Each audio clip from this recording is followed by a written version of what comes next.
दरबार की जय। बहुत प्यारा भजन है। बोले बाबा कह रहे हैं हम कैलाश जा रहे हैं, गौरा रानी गठरी उठरी तैयार कर लो, कुछ खाने पीने का भी सामान ले लो, हमारे लिए भी अपने लिए भी। जगरा बोले भंडारी दा वो सच्चे दरबार की जय हो।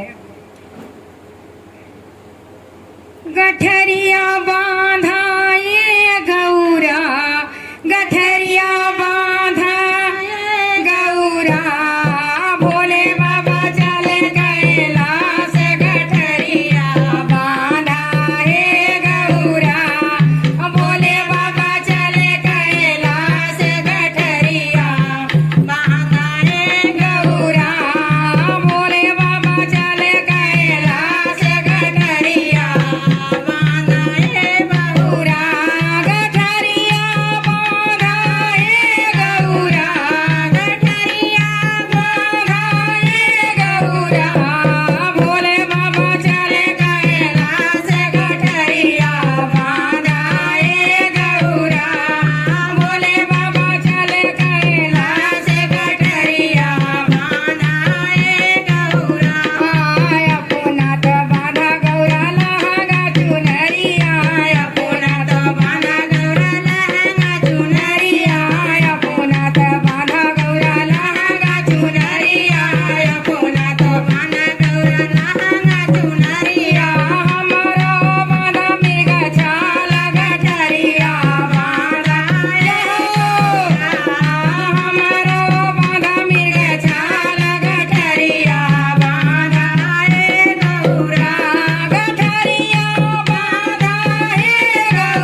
गौरा मैया की वो सच दरबार की जय। भजन कैसा लगा कमेंट में लिख के जरूर बताना। जय हो जय हो।